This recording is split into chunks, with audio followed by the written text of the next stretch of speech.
Pengertian routing dan router.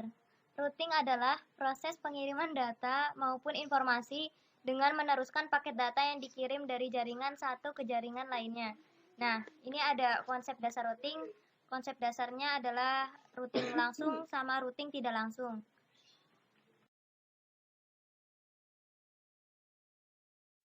Routing. Nah, jenis konfigurasi routing itu ada 3 macam. Ada minimal routing, static routing, sama dynamic routing. Sedangkan pengertian router adalah perangkat keras dalam jaringan komputer yang berfungsi untuk menghubungkan dua atau lebih jaringan yang mempunyai protokol yang sama. Nah, router memiliki beberapa jenis, diantaranya router aplikasi, router hardware, router PC. Nah, secara umum jenis router itu ada 2 macam, ada router statik sama router dinamik. Prinsip dan cara kerja routing. Di situ ada gambar, ada penjelasannya juga, bisa lihat sendiri. Lanjutan cara kerja dari slide sebelumnya. Protokol routing. Di situ ada gambar, itu tata cara urutan dari jadi dynamic routing protokol itu terbagi menjadi 2, yakni interior gateway protocol atau disingkat IGP dan exterior gateway protocol atau disingkat EGP. Interior gateway protocol atau disingkat IGP adalah routing protokol yang digunakan pada jaringan yang terletak pada satu AS atau dijabarkan itu autonomous system yang sama. Sedangkan exterior gateway protocol adalah kebalikannya dari IGP, yakni routing protokol yang digunakan untuk menghubungkan jaringan routing antar autonomous system. Nah, di sini ada contoh distance vector. Distance vector itu ada 2, RIP sama EIGRP. Nah, RIP itu kepanjangan dari Routing Information Protocol yang merupakan routing protokol jenis distance vector. Ada versi 1 sama versi 2. Kelebihan RIP itu mendukung FLSM dan CIDR, mudah dalam konfigurasi dan tidak kompleks, mampu menonaktifkan auto summary router, mendukung mekanisme autentikasi. Nah, kekurangannya itu tidak mendukung FLSM dan CIDR, memiliki batas maksimal 15 hop, tidak bisa menerima update informasi dari RIP versi 1, proses converge yang lambat, melakukan update informasi terus-menerus sehingga dapat membuat traffic menjadi padat. EIGRP merupakan Cisco proprietary, yakni routing protokol yang hanya terdapat pada router Cisco. Ya. Kelebihan EIGRP: mendukung FLSM dan CIDR, memiliki hop count maksimal 224, proses coverage yang cepat, memiliki jangkauan network yang lebih luas dari RIP, mampu menonaktifkan auto summary route. Nah, kekurangannya nih, merupakan Cisco proprietary sehingga hanya dapat digunakan pada router Cisco. Nah, kedua, melakukan update informasi terus-menerus. Yang ketiga, menggunakan lebih banyak resource route. 3. OSPF, Open Shortest Path First. OSPF merupakan link state routing protokol di mana pemilihan jalur routingnya menggunakan kondisi link. Selain ABR, terdapat beberapa fungsi yang berperan yang dimiliki router pada jaringan OSPF.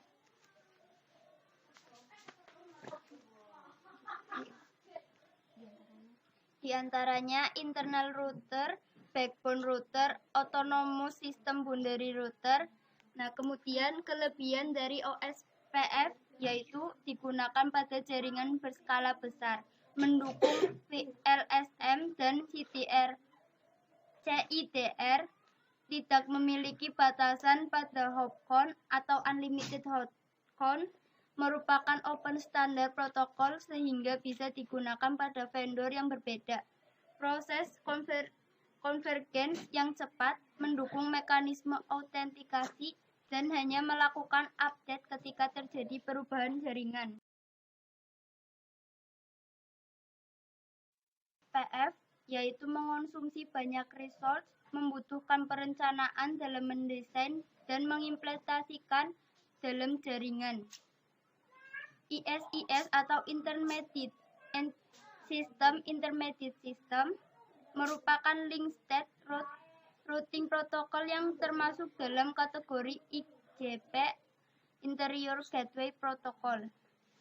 Nah, pada gambar ada ilustrasi area pada OSPF dan ISIS.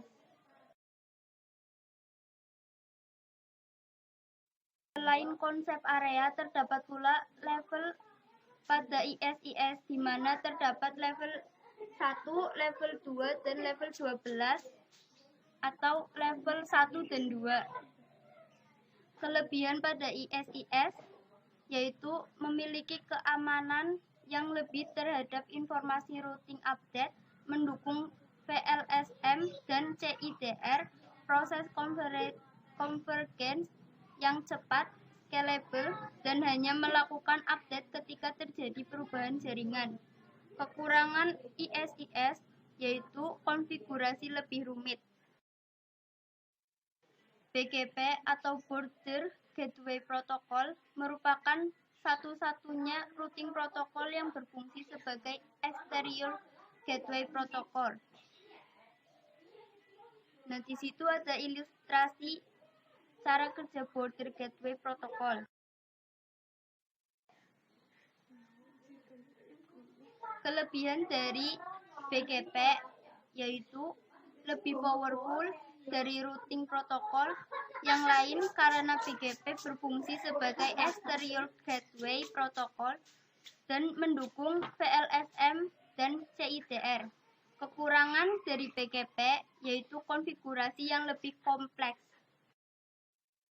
Default route adalah jalur default untuk paket yang mempunyai alamat network tujuan tertentu tetapi tidak dapat di routing table router yang disinggahi.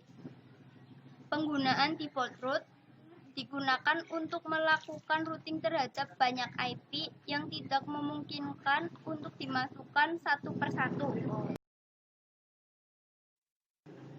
Kelebihan dan kekurangan dari default route. Kelebihannya yaitu konfigurasi yang cukup simpel. Kekurangan dari default route yaitu terdapat routing yang tidak diperlukan. Multiple gateway.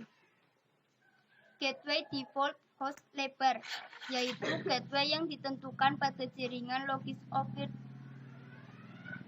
Kebutuhan untuk gateway perjaringan. Ada dua solusi, yaitu satu solusi manual, dua solusi otomatis. Routing dan packet forwarding. Routing sendiri berarti proses di mana suatu item dapat sampai ke tujuan dari satu lokasi ke lokasi lain. Packet forwarding adalah penyiaran paket dari satu segmen jaringan ke segmen lain melalui node dalam jaringan komputer. Routing berfungsi untuk menghubungkan suatu jaringan yang berbeda segmen agar bisa mengirim paket data. Packet forwarding berfungsi membuka akses terhadap perangkat pada jaringan lokal untuk bisa diakses dari internet. Cara kerja routing sama sebelumnya seperti slide ke-6. Bisa dilihat cara kerja packet forwarding.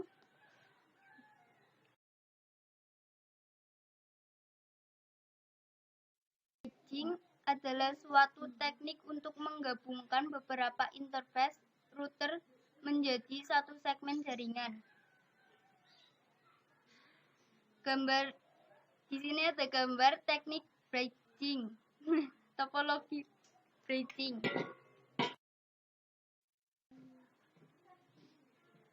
VLSM yaitu mirip dengan subnetting atau pada CIDR. VLSM adalah suatu teknik untuk memperkecil IP yang tidak terpakai dan juga memecah jaringan dengan tujuan untuk memakai IP dengan network tertentu.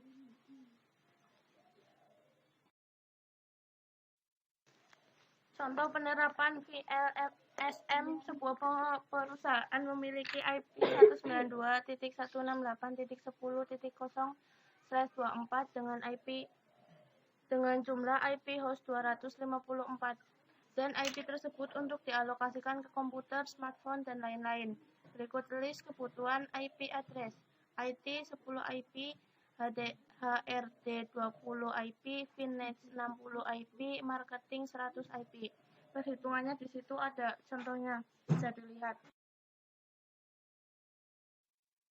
60 IP. Berdasarkan kesediaan IP setelah divisi marketing menggunakan IP di subnet ke-1 pada jaringan perusahaan, divisi VNet dapat menggunakan subnet kedua dari tabel subnetting jaringan, sehingga tersedia 128 IP yang bisa digunakan oleh divisi lain.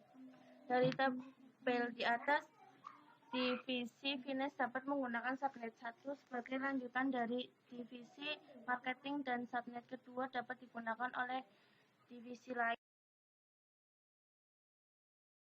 HRD 20 IP. Untuk kegunaan IP di HRD, langsung saja kita tentukan traffic yang bisa digunakan, yaitu /27 sama dengan 32 IP. Lebih jelasnya pada tabel di situ ada 4 IT, 10 IP. Divisi IT membutuhkan ketersediaan IP sebanyak 10, maka traffic yang digunakan adalah /28 sama dengan 16 IP. Detail subnetnya ada di tabel.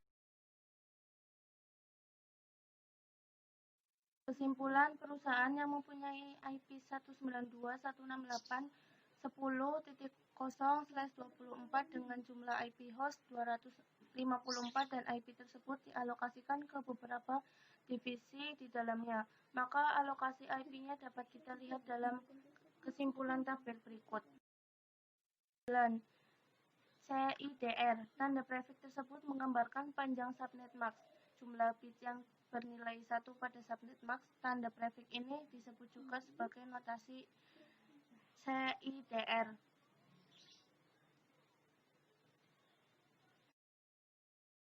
CIDR adalah sebuah cara untuk menuliskan subnet max dari sebuah IP address sehingga penulisannya menjadi lebih ringkas.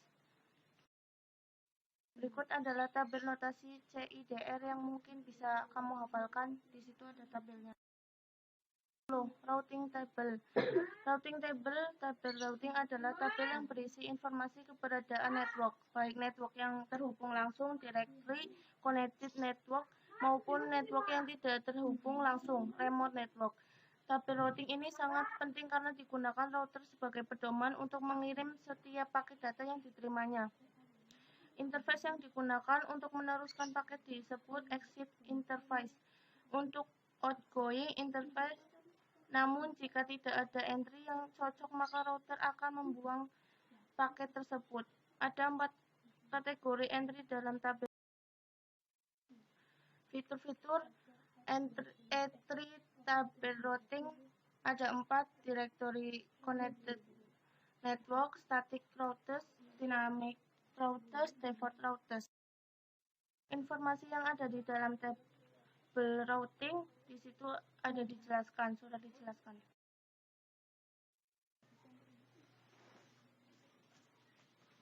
Link status. Protokol routing dianalogikan sebagai sebuah peta. Protokol routing link starter IP adalah 1. Open source path first OSPF, 2. Intermediate system to intermediate system atau ISIS. Distance factor. Di sini ada beberapa update routing distance factor.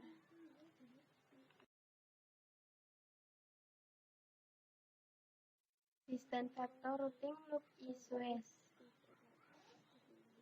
Mengatasi routing loop melalui split horizon.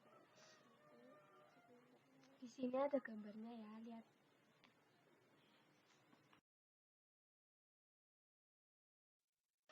Root poisoning. Root poisoning meracuni root digunakan oleh berbagai protokol desain faktor untuk mengatasi routing loop yang luas dan menawarkan informasi secara detail ketika sebuah subnet atau jaringan tidak dapat diakses. Juga routing loop dengan triggered updates. Triggered update digunakan bersamaan dengan root poisoning, memastikan bahwa semua router mengetahui tentang kegagalan root sebelum hold-down timer habis. Juga routing loop dengan hold-down timer, kalian bisa baca sendiri. Proses routing RIP telah berevolusi dari tahun ke tahun dari sebuah password routing. Ada beberapa hal dalam RIP v2. Konfigurasi RIP.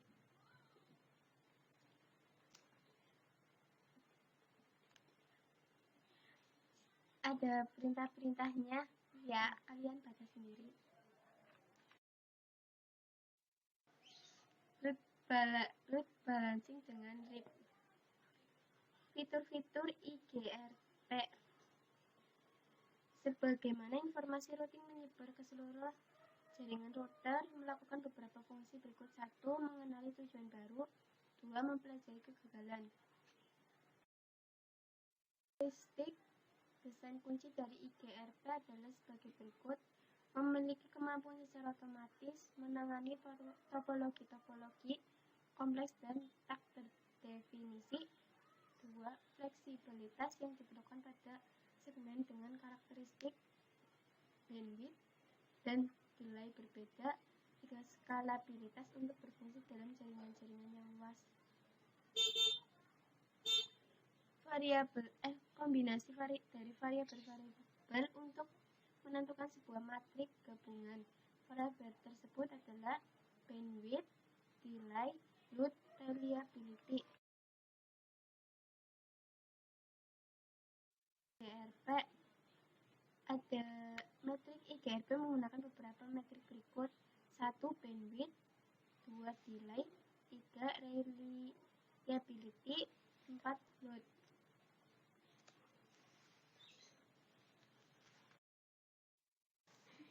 Root IGRP. Bagian ini memperkenalkan 3 jenis root. Umumnya 1. Interior, 2. Sistem, 3. Eksterior. Fitur-fitur stabilitas pada IGRP.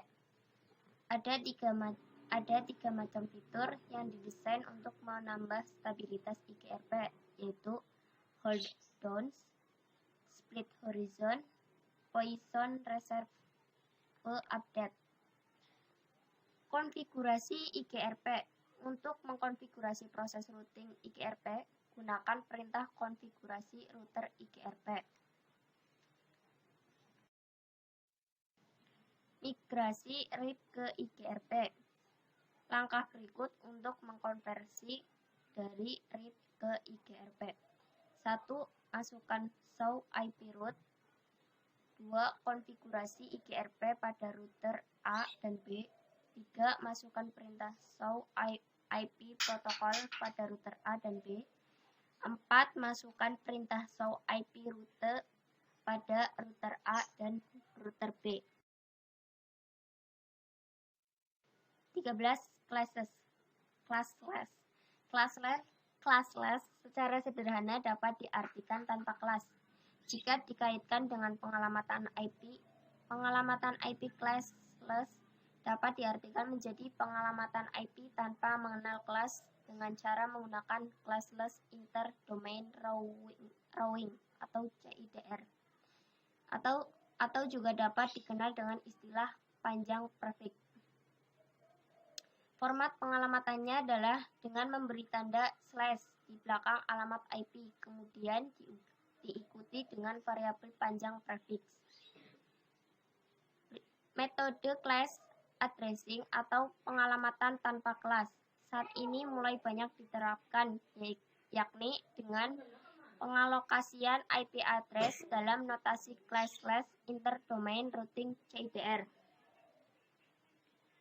Istilah lain yang digunakan untuk menyebut bagian IP address yang menunjuk suatu jaringan secara lebih spesifik disebut juga dengan network prefix. Class pool.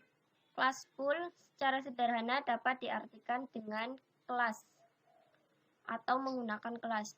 Jika dikaitkan dengan pengalamatan IP, pengalamatan IP class pool dapat diartikan menjadi pengalamatan IP berdasarkan kelas. Pengalamatan dengan metode ini ada pada pengalamatan IP F4 yang dibagi menjadi kelas A, B, C, dan E. Class pool juga merupakan metode pembagian IP address berdasarkan kelas di mana IP address yang berjumlah sekitar 4 miliar dibagi ke dalam 5 kelas, yakni pada gambar di bawah ini. 15. Metrik. Metrik adalah suatu nilai yang digunakan untuk mencapai suatu jaringan. Dua jenis metrik yang digunakan pada beberapa routing protokol adalah hop count dan bandwidth. Ini adalah konfigurasinya. Administrative distance. Administrative distance atau AD adalah fitur yang dimiliki oleh router untuk memilih jalur terbaik ketika terdapat dua atau lebih menuju tujuan yang sama dari dua routing protokol yang berbeda. Pemilihan jalur terbaik administrative distance adalah kriteria pertama yang digunakan oleh router untuk menentukan routing protokol yang harus dijalankan. Jika terdapat dua routing protokol yang menyediakan jalur untuk tujuan yang sama. Berikut tabel nilai default administrative distance atau AD pada router Cisco. Load balancing. Load balancing adalah teknik untuk mendistribusikan beban trafik pada dua atau lebih jalur koneksi secara seimbang, agar trafik dapat berjalan optimal, memaksimalkan throughput, memperkecil waktu tanggap, dan menghindari overload pada salah satu jalur koneksi.